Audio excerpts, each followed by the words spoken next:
ये force of friction लग रही है, this F is equals to mass m into A 1, ठीक है, नीचे वाले ब्लॉक के लिए।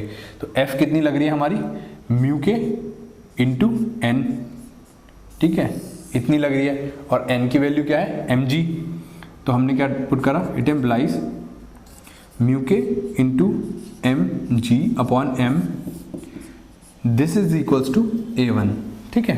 तो A1 हमारी यहाँ पे कितनी आएगी, म्यू के की वैल्यू डालेंगे, is equals to 0.3 into 5 into 10 upon 10 से 10 गया, तो इट एम्प्लाइज A1 की वैल्यू क्या आई, 1.5 मीटर पर सेकेंड स्क्वायर, ठीक है।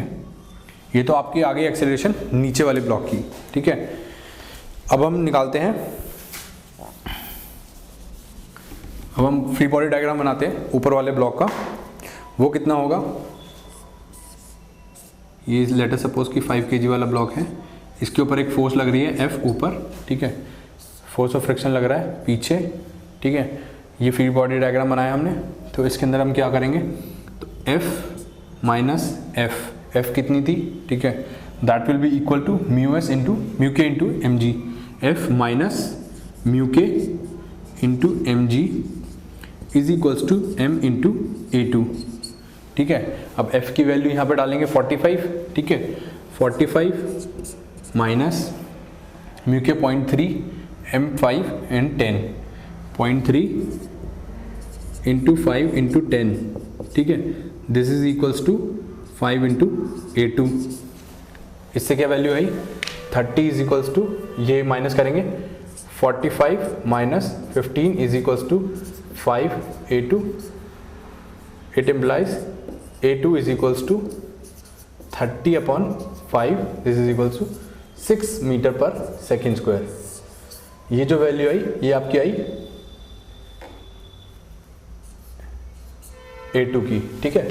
तो ऊपर वाला ब्लॉक यहाँ पे आपने देखा ये आगे मूव कर रहा होगा 6 मीटर पर सेकेंड स्क्वायर से, और नीचे वाला कर रहा होगा आगे 1.5 मीटर पर सेकेंड स्क्वायर से। अब आपने देखा दोनों एक्सेलरेशन अलग हैं, तो इनके बीच में रिलेटिव मोशन हो रहा होगा, यानी ये थोड़ा तेज़ आगे जा रहा होगा, ये थोड़ा कम, ठीक है। अब हम आते हैं इसके थर्ड केस के अंदर। ये थोड़ा और इंटरेस्टिंग केस है। इसके अंदर हमने क्या करा कि जैसे पहले तो इन दोनों ब्लॉक्स के बीच में तो फोर्स ऑफ फ्रिक्शन तो था ही, फ्रिक्शन था। अब हमने क्या करा, ब्लॉक नीचे वाले के पास फोर्स F लगाई और इन दोनों के बीच में भी फ्रिक्शन आ गया, ठीक है। तो हमने देखा कि दो सरफेस हो गए जिनके बीच में फ्रिक्शन है, एक तो ब्लॉक 1 एंड ब्लॉक 2 और ग्राउंड एंड ब्लॉक 1, ठीक है। अब इन तीन केस इसके लिए हमने 3 केस के एनालाइज करना है, जिसके अंदर F is equals to 15 newton है, और B पार्ट के अंदर F is equals to 45 newton है, और C is equals to 90 newton है, और तीनों केसेस के अंदर A1 A2 निकालनी है, ठीक है। तो अब हमने क्या करा कि A पार्ट के अंदर, ठीक है, A पार्ट को एनालाइज करने से पहले सबसे पहले हम देखेंगे कि हमको कितनी फोर्स लगानी चाहिए कि ये जो पूरा ब्लॉक है एक्चुअली मूव कर रहा है या नहीं कर रहा। क्यों? क्योंकि लेट अस से कि अभी तो ये सपोज करो रेस्ट पर है, लेकिन ये इतनी फोर्स ही ना लगा पाए हम कि फोर्स ऑफ फ्रिक्शन को ओवरकम कर दे, ठीक है।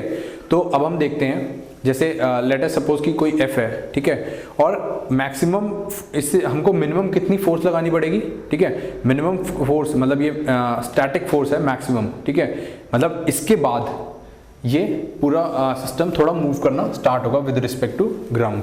तो उसके लिए क्या होगा, mu S into M plus M into G, mu S into N, मतलब म्यू एस 1, यहाँ पे आएगा म्यू एस 1 इंटू एन, जो ऊपर एन कितना होगा, n1 will be equal to 10 plus 15 into G. तो हमारे F मैक्स कितनी आई, 30 न्यूटन। तो अब हमने पहले ही केस में देख लिया कि जब तक हमारी 30 न्यूटन नहीं लगेगी तब तक ये पूरा सिस्टम आगे ही नहीं बढ़ेगा। तो हमारा जो पहला केस है उस केस के अंदर क्या हो गया, ये लग रही है हमारी 15 न्यूटन जो कि कम है 30 न्यूटन से। इसका मतलब दोनों acceleration A1 is equal to 0 and A2 will also be equal to 0, ठीक है। अब हम आए इसके B पार्ट के अंदर। अब B पार्ट के अंदर हमने देखा कि F is equals to 45 newton है which is greater than 30 newton. अब हम इसका एक और चीज़ एनालाइज करते हैं, ठीक है। जैसे हमने पहले वाले केसेस के अंदर करा कि इन दोनों के बीच में रिलेटिव मोशन कब होगा, हमको कितनी फोर्स लगानी पड़ेगी, कितनी एक्सेलरेशन लगानी पड़ेगी, कि कितनी एक्सेलरेशन होगी कि इन दोनों के बीच में रिलेटिव मोशन चालू हो जाए, स्टार्ट हो जाए। ठीक है, तो हम क्या करते हैं कि A2 मैक्स निकालते हैं। A2 मैक्स यानी इसकी कितनी मैक्सिमम एक्सेलरेशन है, इस पार्ट की, इस ब्लॉक की कितनी मैक्सिमम एक्सेलरेशन है। जैसे हमने पहले पार्ट्स में करा, μs2 into n2, this is μs2 into n2 upon m। μs जो इनके बीच में लग रहा है इंटू n2, ये फोर्स ऑफ फ्रिक्शन इन दोनों के बीच में होगा। ये क्या है, इन दोनों के बीच में लगने वाला force of friction is equals to m into A2। ये कितना आया, 4 मीटर पर सेकेंड स्क्वायर। तो ये जो ऊपर वाला ब्लॉक है हमारा, ये मैक्सिमम इतनी एक्सेलरेशन से आगे जा सकता है। ठीक है, तो अब हम क्या निकालते हैं, अब हम फोर्स निकालते हैं कि इसके कॉरस्पॉन्डिंग कितनी फोर्स के बाद हमारी रिलेटिव मोशन चालू हो जाएगा। मतलब यहाँ पे फोर्स की कितनी वैल्यू हो कि इसके बाद ये इसके रिलेटिव स्लिप करना स्टार्ट कर देगा। तो उस केस में हम क्या करेंगे, F max minus FK1 is equals to m plus m into A2।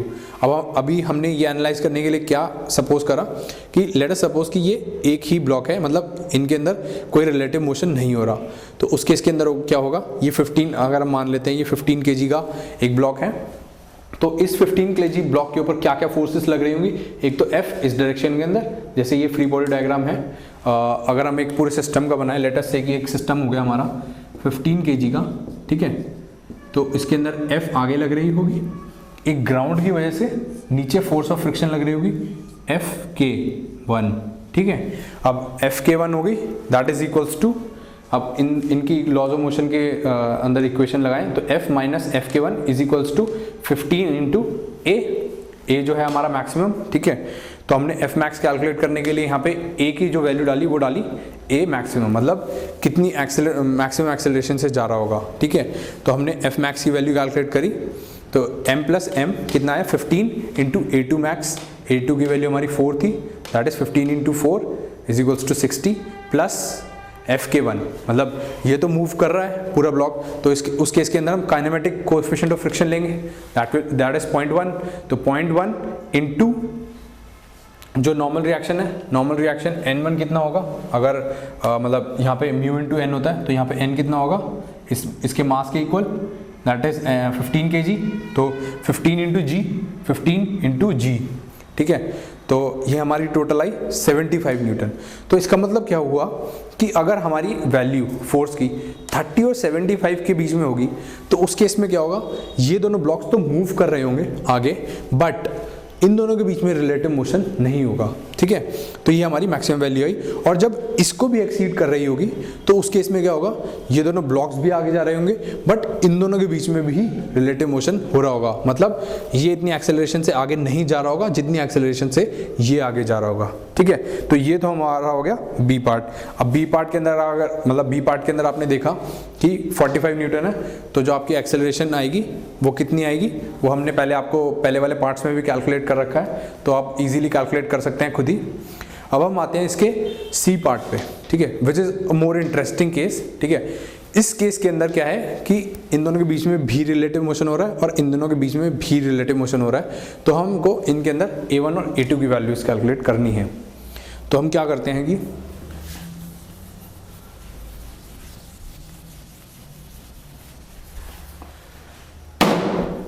अब हम करते हैं कि सबसे पहले इस ब्लॉक का फ्री बॉडी डायग्राम बनाते हैं, क्योंकि इसके ऊपर सिर्फ एक ही फोर्स लग रही है, तो ये थोड़ा आसानी से एनालाइज हो जाएगा।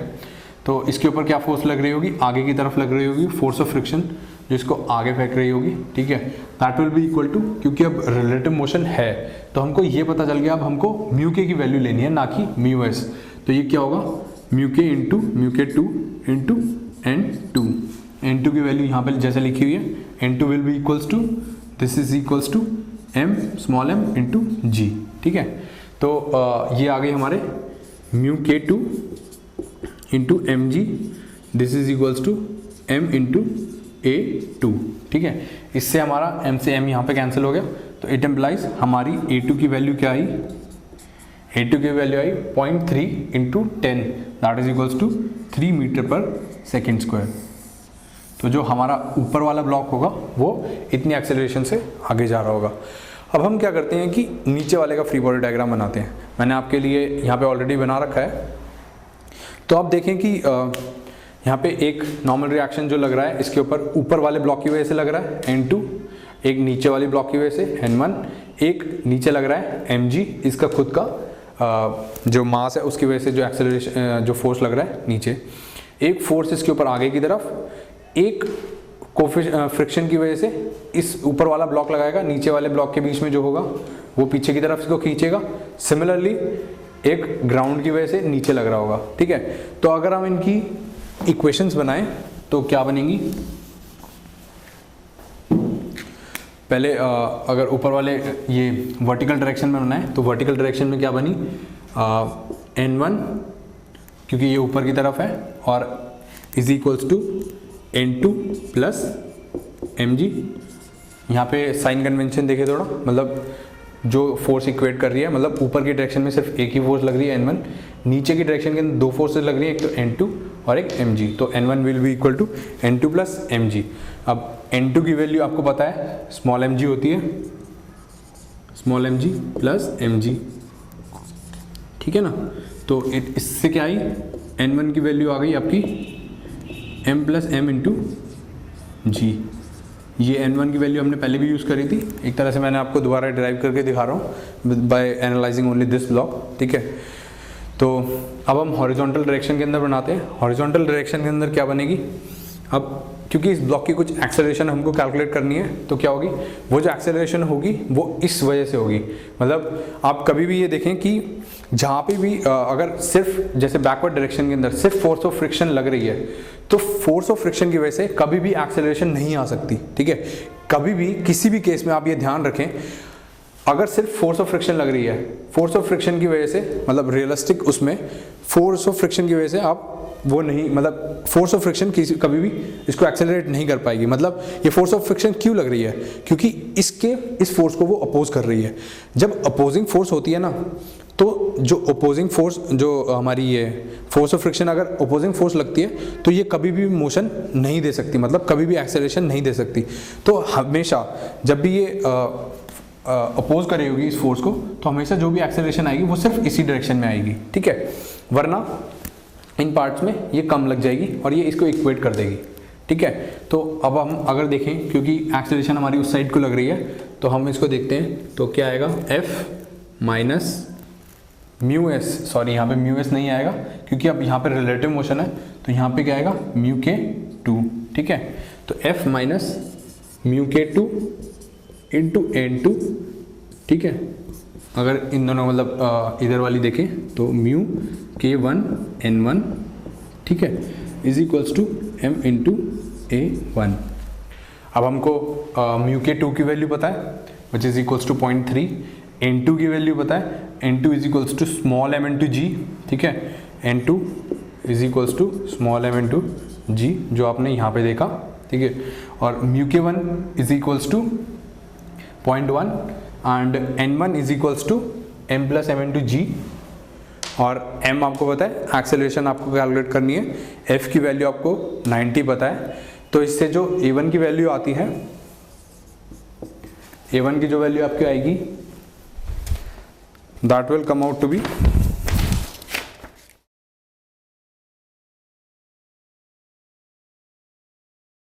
तो जो आपकी जो एक्सेलरेशन की वैल्यू आएगी वो आएगी 6 मीटर पर सेकेंड स्क्वायर। आप इसको आसान से सॉल्व कर सकते हैं इस इक्वेशन को वैल्यूज़ डालकर। तो आपने देखा कि A1 की वैल्यू आई 6 metre per second square, A2 की वैल्यू आई 3 मीटर पर सेकेंड स्क्वायर।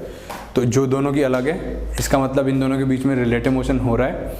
और बी केस के अंदर दोनों की सेम ही एक्सेलरेशन आई थी जो हमने पहले कैलकुलेट करी थी, ठीक है। और उससे पहले वाले केस के अंदर इन दोनों की एक्सेलरेशन 0 थी। अब हम एक और कंसेप्ट के ऊपर आते हैं जिसके अंदर ऊपर फोर्स लग रहा है, ठीक है। बाकी सब वही थर्ड पार्ट से बाकी सब चीज़ें सेम है, बस नीचे की लगने की जगह ऊपर लग रहा है। सबसे पहले हम एनालाइज करते हैं कि जब इसके ऊपर मैक्सिमम फोर्स लगेगी, इस ब्लॉक के ऊपर जब ऊपर वाला ब्लॉक मैक्सिमम फोर्स लगा रहा होगा तो वो कितनी लगा रहा होगा, और उस मैक्सिमम फोर्स पर ये कितना मूव कर रहा होगा, किस एक्सेलरेशन से मूव कर रहा होगा, ठीक है। तो वही सिस्टमैटिक वे में चलना है आपको हर प्रॉब्लम के लिए। तो ये एक सिस्टमैटिक वे है। सबसे पहले इसके ऊपर मैक्सिमम फोर्स देखते हैं हम। इसके ऊपर मैक्सिमम फोर्स कितनी लग सकती है, म्यू एस इंटू N2, और N2 की वैल्यू क्योंकि कांस्टेंट है दैट इज 5 इंटू जी, तो 50 इंटू 0.4, ठीक है, that comes out to be 20 newton. तो ऊपर वाले ब्लॉक की वजह से नीचे वाले ब्लॉक पर सिर्फ 20 न्यूटन फोर्स आगे मैक्सिमम लग सकती है। बट अब हम नीचे वाले ब्लॉक, इस ब्लॉक के ऊपर देखें तो मैक्सिमम फोर्स पीछे की डायरेक्शन में क्या लगेगी, मैक्सिमम फोर्स जब भी ये स्टेशनरी होगा तो फोर्स कितनी लगेगी, μs1 इंटू N1, N1 कितना है 0.2 इंटू 150, N1 हमने जो पहले कैलकुलेट करा था that comes out to be 30 newton. अब क्या है कि ये जो फोर्स है बैकवर्ड डायरेक्शन में है, ये आगे की डायरेक्शन में, इसका मतलब क्या हुआ, ये इसको आगे मूव कभी कर ही नहीं पाएगा। क्यों, क्योंकि ये जो फोर्स है मैक्सिमम, ये कभी भी इसको ओवरकम नहीं कर पा रही। ये 20 न्यूटन जो ये मैक्सिमम है, ये इसकी से हमेशा कम है। हमको मिनिमम इतनी फोर्स चाहिए आगे की डायरेक्शन में, तब ये ब्लॉक आगे मूव होगा। तो उस केस के अंदर ये कभी ब्लॉक मूव ही नहीं होगा। तो ये जो प्रॉब्लम हुई हमारी, हमने देखा कि बिल्कुल सिंपल हो गई है। सिर्फ हमको इस ब्लॉक के लिए कैलकुलेट करना है, कोई भी फोर्स की वैल्यू हो यहाँ पे हमेशा A2 की वैल्यू जो इस केस के अंदर आएगी that will come out to be 0, ठीक है ना। तो A1 यानी जो ब्लॉक 10 है, ये जो ब्लॉक ऑफ मास 10 है, इसकी जो एक्सेलरेशन आएगी हर एक केस में, चाहे हम यहाँ पे जितनी भी फोर्स लगा दें ये 0 ही रहेगा, ये हमेशा स्टेशनरी ही रहेगा, क्योंकि इसकी जो नीचे वाली जो फोर्स मैक्सिमम फोर्स है ये 30 न्यूटन है और कोई भी फोर्स इसको ओवरकम नहीं कर सकती, ठीक है। तो ये जो प्रॉब्लम आई हमारी बिल्कुल सिंपल हो गई है। इसको अगर हम ग्राउंड ही मान लें, इस एक तरह से अब हमारे लिए जब हम इसको एनालाइज कर रहे हैं तो ये एक तरह से हमारे लिए नॉन एग्जिस्टेंट हो गया, ये एक तरह से ग्राउंड हो गया है। तो बस हमको जो प्रॉब्लम को एनालाइज करना है अलग अलग फोर्सेस के लिए, उसके अंदर 5 kg का ब्लॉक लेंगे, इसके ऊपर F लगाएंगे और ये बैकवर्ड डायरेक्शन के अंदर जो फोर्स ऑफ फ्रिक्शन अलग अलग केसेस में लगेगी ये आप एनालाइज कर सकते हैं, ठीक है। तो इसके अंदर और एनालाइज करने की ज़रूरत नहीं है, ये आप अपने आप ही एनालाइज कर लें। अब हम एक बहुत ही इंटरेस्टिंग एग्जाम्पल पे आते हैं। इस एग्जाम्पल के अंदर क्या दिया हुआ है कि एक कॉइन पड़ा है of mass m at a distance of d, ठीक है, from the centre of axis of a disc. ये जो डिस्क है, ये डिस्क एक time t is equals to 0 पे अल्फा से रोटेट, अल्फा एंगुलर एक्सेलरेशन जो उसकी होती है उससे रोटेट करना स्टार्ट करती है और उसके ऊपर एक कॉइन पड़ा है। और जो कॉइन और डिस्क है इनके बीच में जो फ्रिक्शन है उसका कोफिशिएंट ऑफ फ्रिक्शन म्यू है। और अब हमको कैलकुलेट करना है कि कितने टाइम के बाद स्लिपिंग स्टार्ट हो जाएगी, मतलब कॉइन और इसके बीच में रिलेटिव मोशन स्टार्ट हो जाएगा। अभी तो इनिशियली तो वो इसके साथ ही मूव करेगी, बट थोड़े टाइम बाद ये स्लिप करने स्टार्ट हो जाएगी। और उस टाइम तक कितने रेवोल्यूशंस हो चुके हैं। सबसे पहले हम इसको नॉन इनर्शियल फ्रेम से देखते हैं, यानी हमारा जो ऑब्जर्वर है वो डिस्क के ऊपर ही खड़ा है।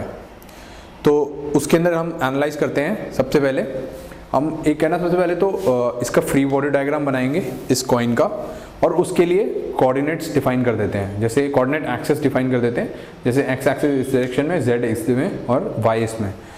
तो उसके लिए क्या करते हैं, एक्स डायरेक्शन के अंदर कौन सी फोर्सेज लग रही होंगी, एक तो m ओमेगा स्क्वायर डी जो कि सेंट्रीफ्यूगल फोर्स होती है।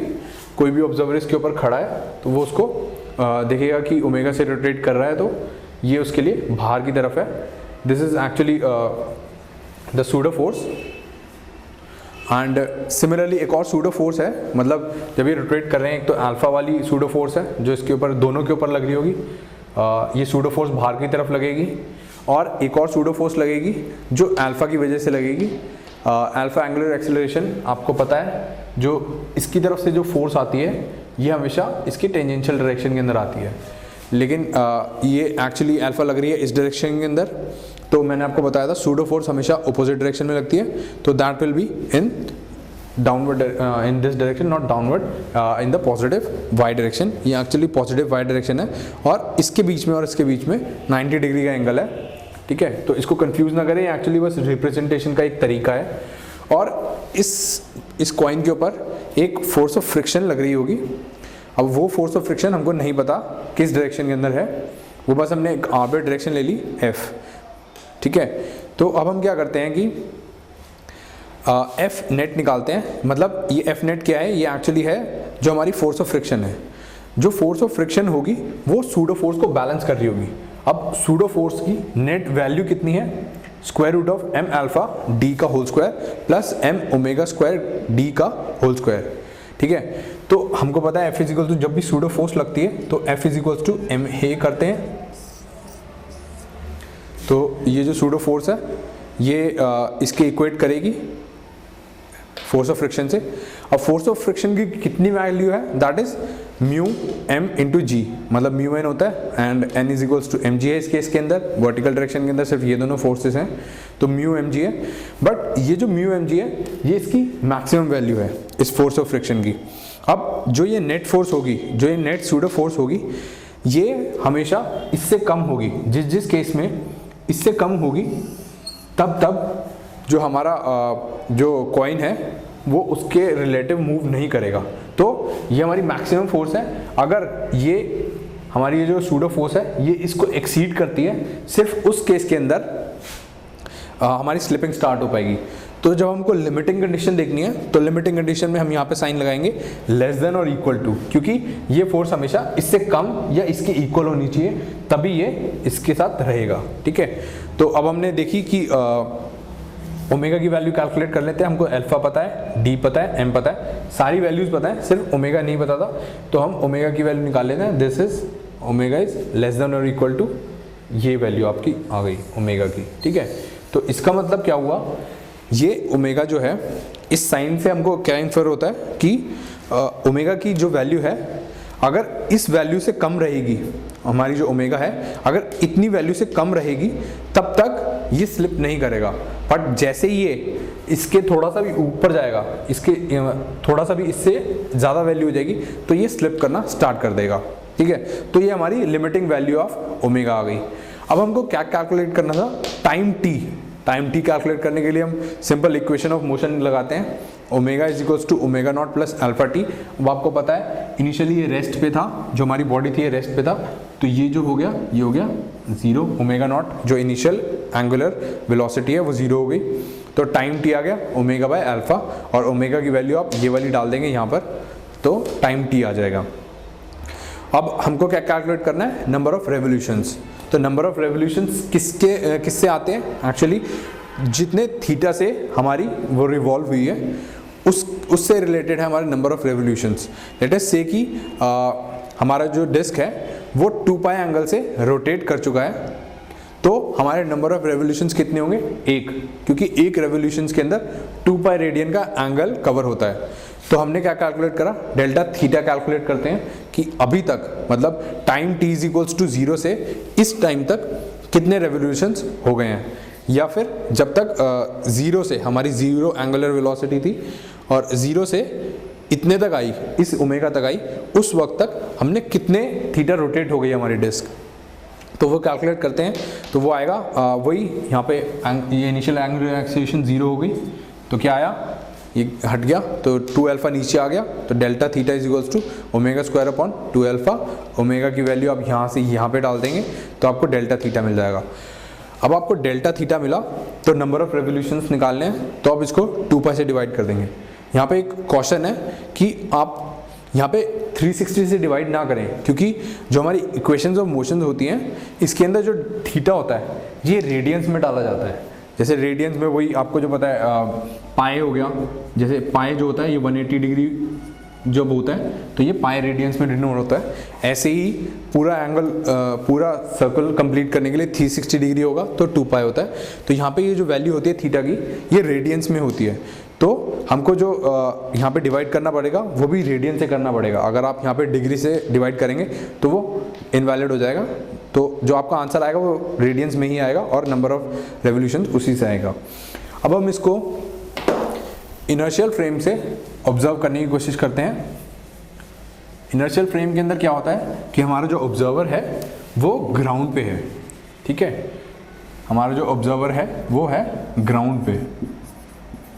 तो ग्राउंड से उसको क्या दिखेगा, उसको क्या दिखेगा कि एक कॉइन पड़ा है एक डिस्क के ऊपर, ठीक है, उसके ऊपर कोई फोर्स नहीं लग रही, सिर्फ एक फोर्स ऑफ फ्रिक्शन लग रही है F, मतलब N और mg तो इसको दिखेंगे ही, N और mg तो पता ही चलेंगे इसको, ये जो वर्टिकल डायरेक्शन के अंदर है।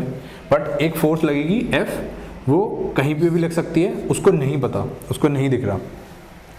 अब बट इसकी एक ये जो फोर्स होगी उसके लिए उसको क्या लगेगा कि F, आपको पता है कि जो F है फोर्स ऑफ फ्रिक्शन, उसको ये लगेगा कि यही फोर्स ऑफ फ्रिक्शन इसको हेल्प कर रही है रोटेट करने में, या जो नेट इसकी एक्सेलरेशन आ रही है विद रिस्पेक्ट टू ग्राउंड वो सिर्फ F की वजह से आ रही है।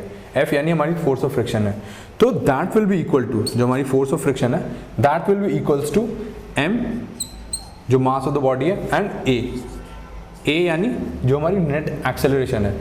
ये कितनी है, इसको जो लगेगा वो क्या लगेगा, एक तो ओमेगा स्क्वायर R बाहर की तरफ, एक तो ये वाली एक्सेलरेशन है, और एक अल्फा टी ऊपर की तरफ, ठीक है।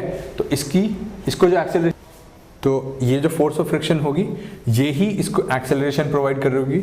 अगर हम ग्राउंड से देखें तो F is equals to M A होगा, m जो बॉडी का मास है। अब उसको एक्सेलरेशन कितनी दिखेगी, जैसे ये जो बॉडी है और ये डिस्क पे रखी हुई है, लेट अस से कि इसको रब कर देते हैं, यहीं पे आपको दिखा देता हूँ। जो इसकी एक्सेलरेशन इसको कितनी लगेगी, एक तो ओमेगा स्क्वायर R अंदर की तरफ जो कि सेंट्रीपिटल एक्सेलरेशन होती है आपकी, और अल्फा टी इस डायरेक्शन के अंदर, अल्फा R अल्फा D इस डायरेक्शन के अंदर। तो इसको जो नेट एक्सेलरेशन दिखेगी वो इस डायरेक्शन के अंदर दिखेगी, that will be equal to A, and A will be equal to square root of omega square D का whole square plus alpha D का होल स्क्वायर, ठीक है ना। तो वही चीज़ आ गई, F हमारा फोर्स ऑफ फ्रिक्शन है, that is mu M G is equals to M D बाहर लिया है तो ओमेगा 4 प्लस अल्फा स्क्वायर। तो आपने देखा कि दूसरे फ्रेम से भी सेम इक्वेशन आ गई, और इसको फिर आप इसी तरीके से प्रोसीड करेंगे जो आपने ए और बी पार्ट्स निकाले थे, और आपका आंसर बिल्कुल सेम आएगा। तो आप किसी भी फ्रेम से इसको कर सकते हैं एनालाइज, जो फ्रेम आपको आसान लगे।